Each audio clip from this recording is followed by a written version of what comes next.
This is the Bunny Slippers Are Evil Job Seekers Call-In Show. And now, a word from our sponsors. Evil Bunny Consulting is the job search alternative to expensive outplacement. For more information, go to bunnyslippersareevil.com. Let 3dresumes.net turn your resume into a webpage with a customized domain for 12 months for only $30. Help hiring managers and recruiters find you and make your resume available 24/7 and get a free professional email address just for your job search. You can see my online resume at tyronegriffin.com, and to get your own, go to 3dresumes.net. If you are thinking or about to look for a job in today's world, you will find a new reality in the job search process. The world has changed. Job search today is much more complicated than 5 years ago. Volumes of resumes, more applicant screening systems, depersonalized applications, panel interviews, team hiring, long complicated applications, branding and social media. Yes, the world has changed. But have you? Are you still trying yesterday's approach? Why struggle and miss out on today's opportunities? Career Oyster is here to help. Great coaches, the latest resources, unique strategies, person tailored to your job search. Find out the new reality and how you can prevent costly mistakes. To register for a free 45-minute private lesson with Howard Caddy, go to careeroyster.com. Find the facts now. You'll be glad you did. Remember their motto, the world is your oyster, be the pearl.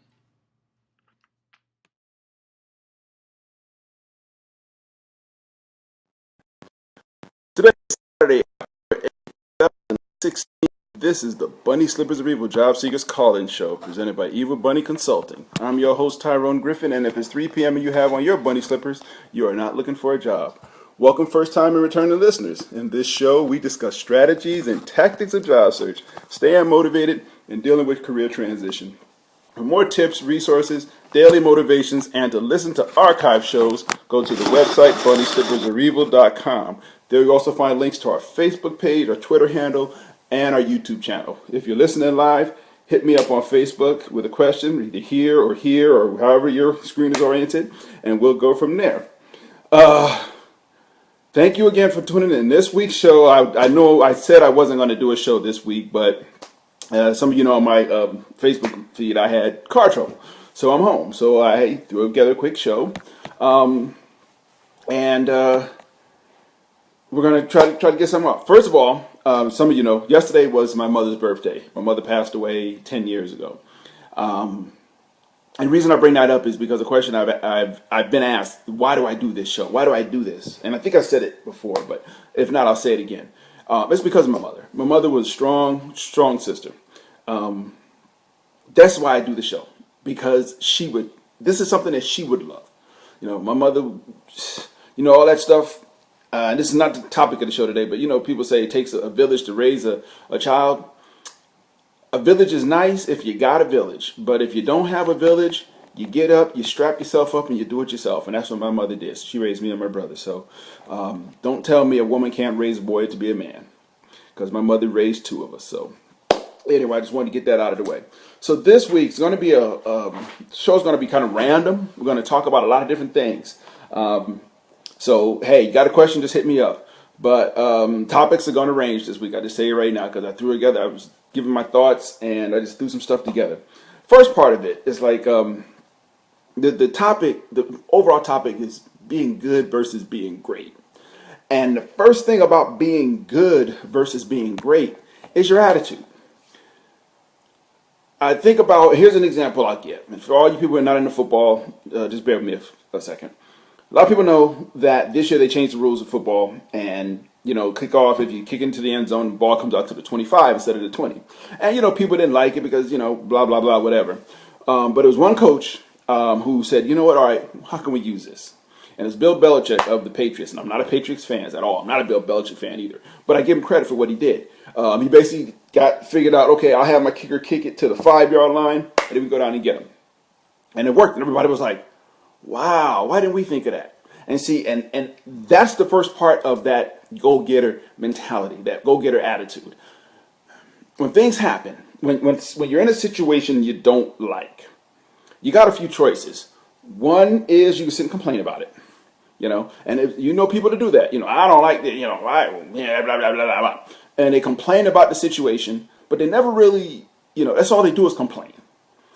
and it's a situation maybe they can't do anything about. Maybe, they're not opening the doors to the club on time, or there's a lot of traffic, or prices for whatever is up, whatever. But people that first person will sit there and just basically complain and complain and complain, about the situation. That's the first type of person.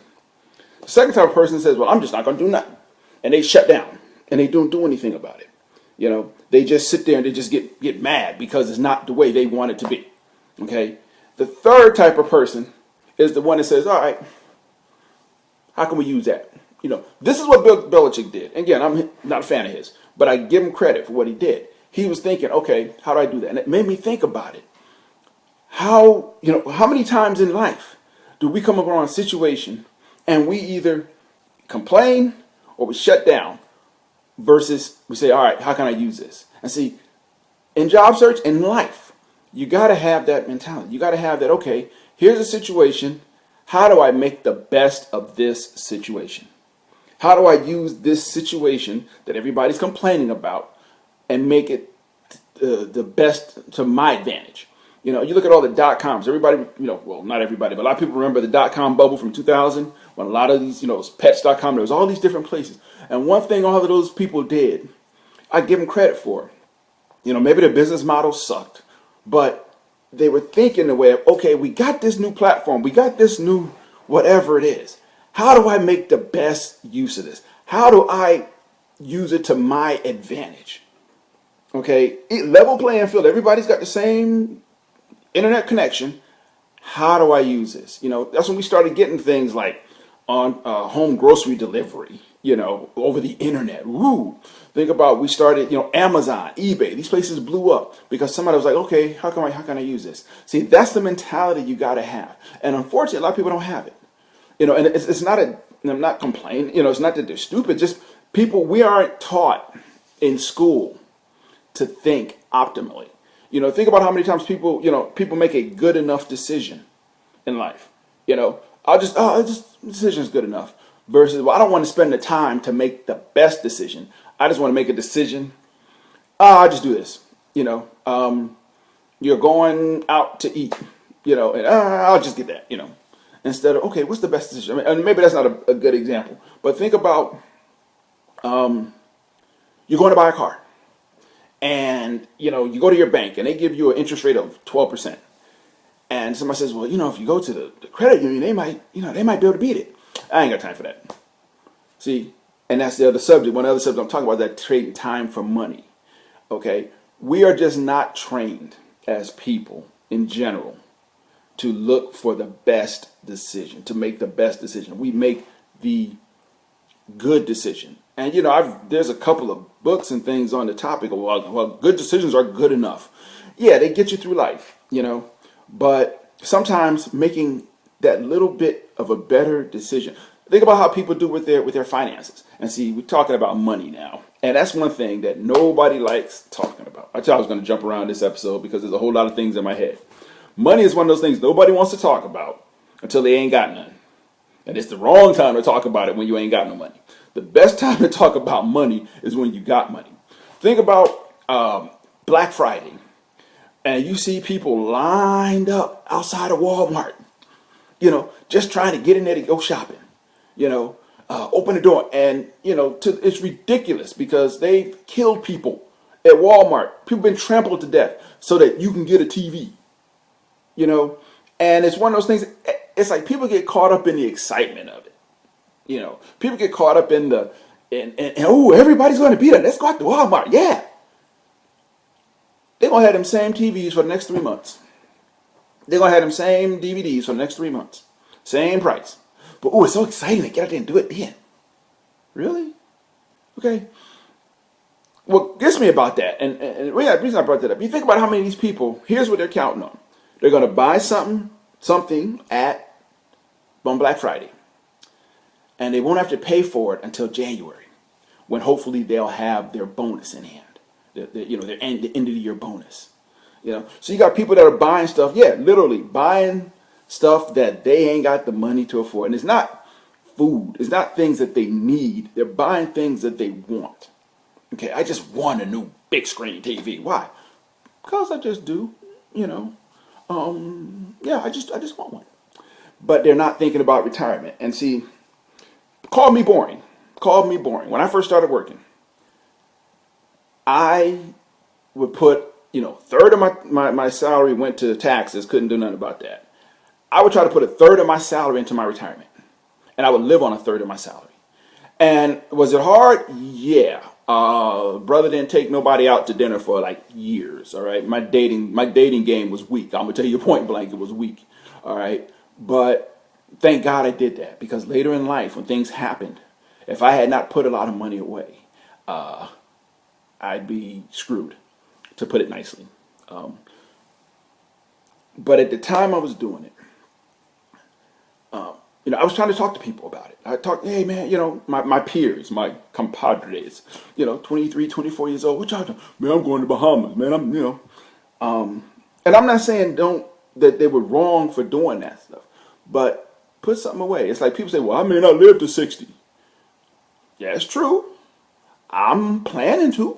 That's my goal. My goal is 148, but that's a whole nother story. But when people plan, well, I'm gonna live large now, because I don't know what tomorrow's gonna bring. Yeah, okay, but you might make it. You just might make it. And then what you gonna do? And I would feel bad. One of my fears, personally, and I apologize again. I tell you, this episode is off top. I got notes, but it's gonna be all over the place. One of my personal fears is to get to that point where I'm retiring, and I have to retire, and I don't have anything. And I've worked for 30 or 40 years, and I don't have anything. That's scary. That is totally, totally scary to me. I'll be honest. To think that I could work that long and not save anything. Yeah, you have challenges. And believe me, I've had them, where, unforeseen financial difficulty, we'll put it like that. But it's like, okay, regroup, bounce back, and keep going. But I like, sounds really weird. I like the way I think, about it. Okay, how do I make the best of the situation? How do I put away some money? How do I prepare myself for the inevitable? I mean, I've been out of work, and I'm gonna tell you right now, it sucks. When you got no money coming in, you got a mortgage. All right, I'm blessed. I didn't have it. I had it a little over a year, but I know people that have been out of work 4 or 5 years. Been freelancing, just grabbing here and there whatever they could. But luckily they put something away. But the thing is, we tend to think about now. We tend to think about things now versus what do I need for tomorrow. I want to eat today. I'm gonna blow my money on today. What is it? That show. If you look on YouTube, there's a ESPN episode, 30 for 30. It's called Broke, and it talks about all of these professional athletes. I think just primarily that one's professional football players, I think. But all these guys that went broke like 3 or 4 years after they retired, and they worked for, they played football for 4 or 5 years and made, over $1 million, some of them 20, $25 million. And 2 or 3 years after they retired, they were bankrupt. And you're like, really? How do you blow $20 million? And it's like, because they were living every day, they had the $50,000 suits. And, or not 50,000, maybe $5,000 suit. Now, let me explain something. I ain't that ugly where I'm going to need a $5,000 suit to look good. If I'm that ugly, I'm going to wear sweats. Okay. That's just it. I'm not going to, yeah, I'm cheap. Okay. Keeping it real. But, because you got the money, and, there were famous people who, Bernie Kosar, Terrell Owens, had all this money, had the fame, had the this and that, and, were just rocking it. And ain't got no money. Because they were thinking about today. They were dropping babies. Some of y'all old enough to remember Sean Kemp, the original hoe. Excuse my French, but that's what the boy was. He had like 9 kids. And all of a sudden he realized late in his career that his whole check was going to child support. Okay? And it depressed him. He ended his career because he just couldn't. He was like, man, really? What am I playing ball for? And everybody else getting paid but me. Short term. That's that thing. Short term thinking versus long term thinking. Okay. But getting back to money, I'm tell you a thing. This is something I used to do.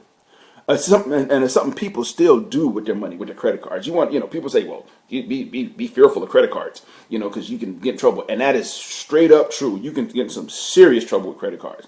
But if you use them right, and here's a thing, a lot of people are still doing. Now, I'm going to say a lot of people, some people are still doing this. Remember, when credit cards first came out with these miles and points and things like that, where everything you charge, you got miles for or points for. Let me tell you, I got my first iPod with credit card miles.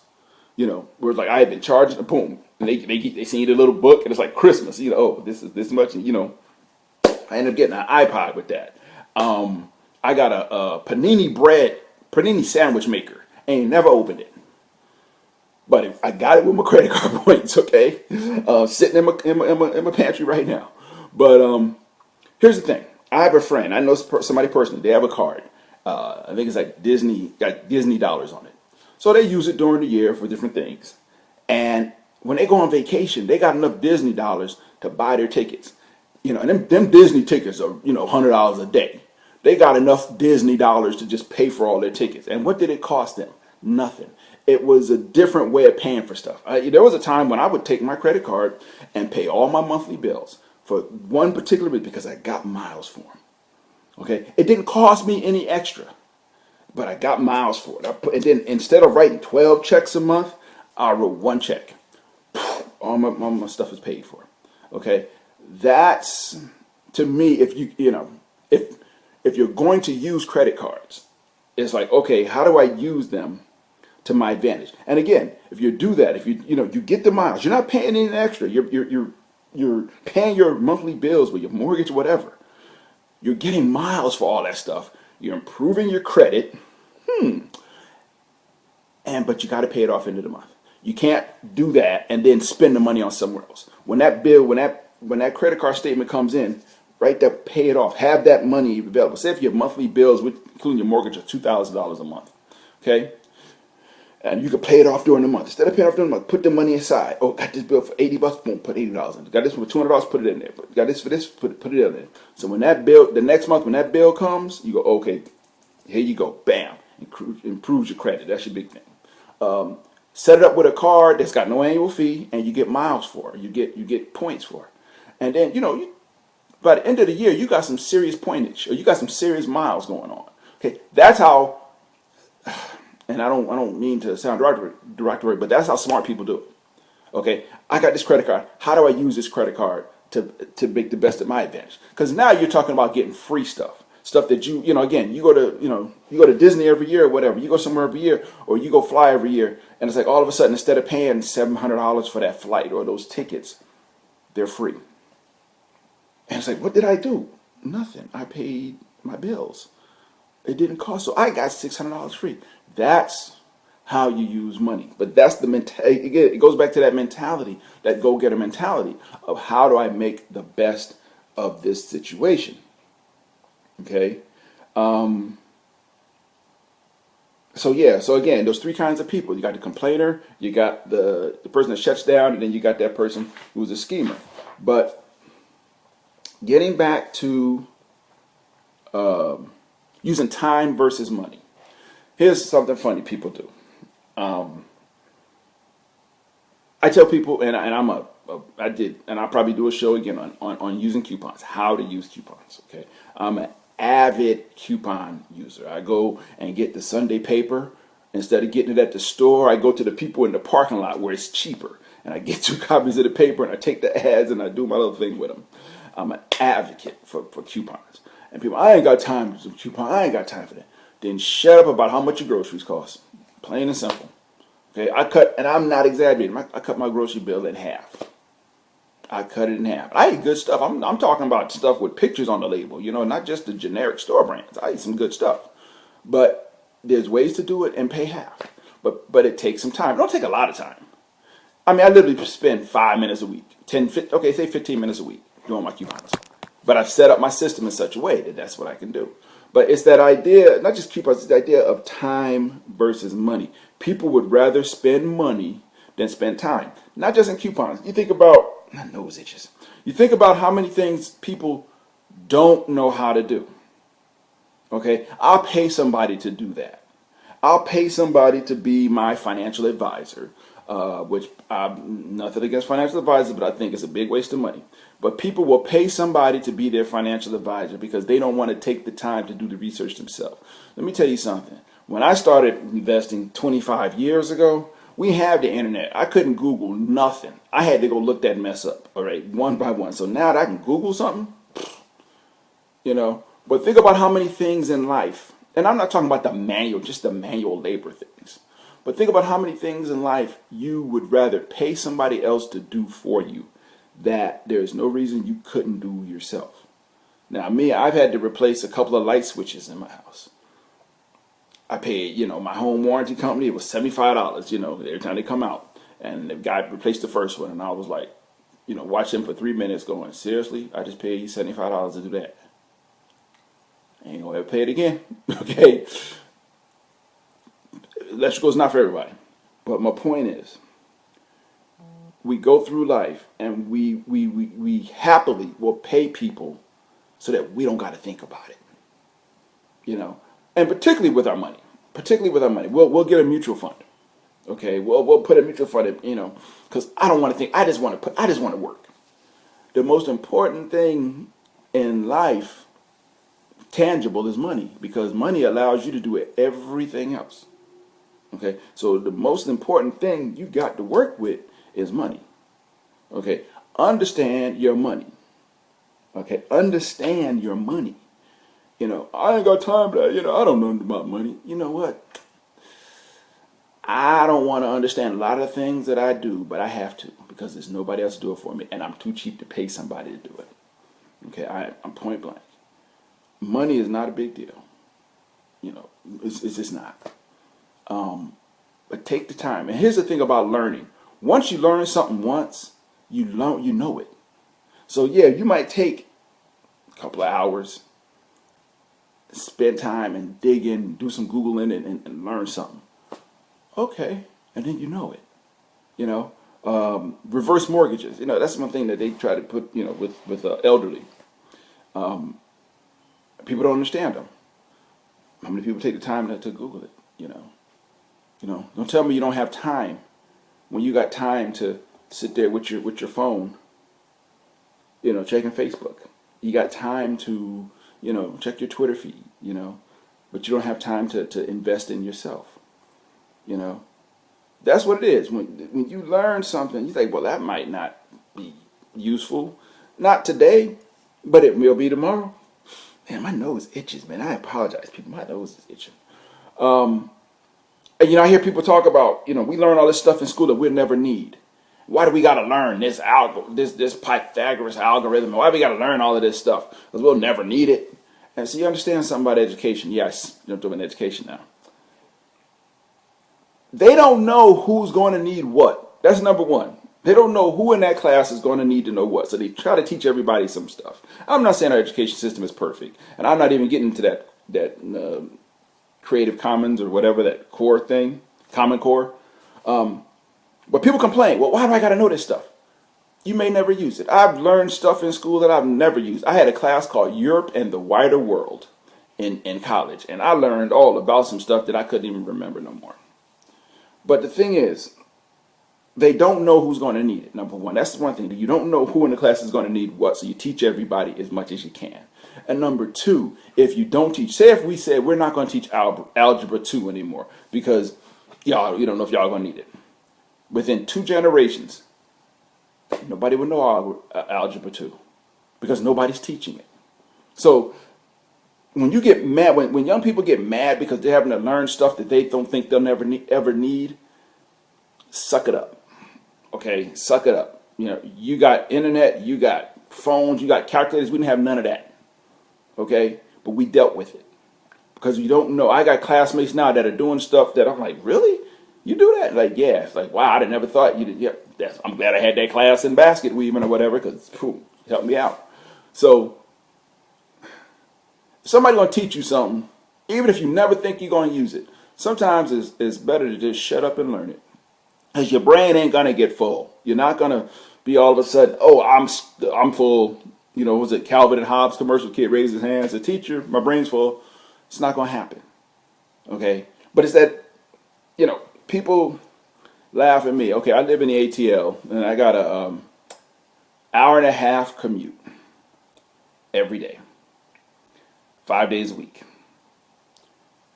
each way.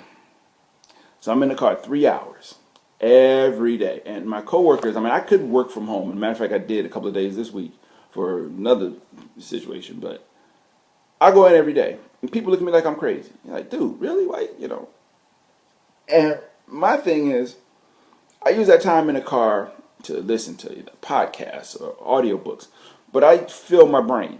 I'm a trivia buff. I know stuff that I know I'll never use. I learn stuff that I know I'll probably never use, but I know it. I sit and listen to stuff while I'm driving, using my time. That's what I'm trying to do, is maximize my time. I got to sit in the car for 3 hours. Doggone it, let me learn something. Okay? Again, I told you this show is going to be all over the place because I had a lot of thoughts in my head. I wrote down a bunch of notes and I was like, okay, how do I make these all fit together? And I said, you know what, I'm not going to worry about it. I'm just going to talk.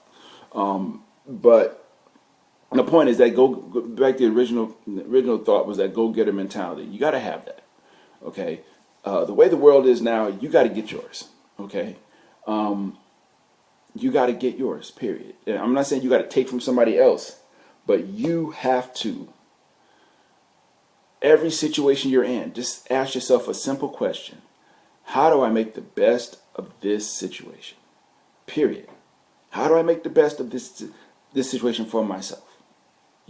And you would be surprised how many people aren't asking themselves that question. That's the part that cracks me up, is how many people literally are not, they're waiting to see how this situation is going to hit them instead of going, okay, let me attack this situation. Let me look at this. Let me sit and think about this. And there's always one person in a situation. There's always one person in a meeting, in a room, and they're sitting there like this.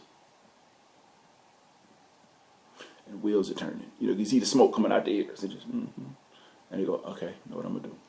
And they won't say nothing. Man, no reason to tell nobody what your plan is. Okay? No reason to.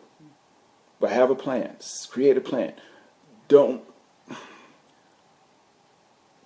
get stupid from lack of thinking. Okay, don't unthink yourself into being stupid. Okay, train yourself to always, how do I make the best of this situation? Period. Even when you get bad news on something, you get laid off. Okay, I'm laid off. Okay,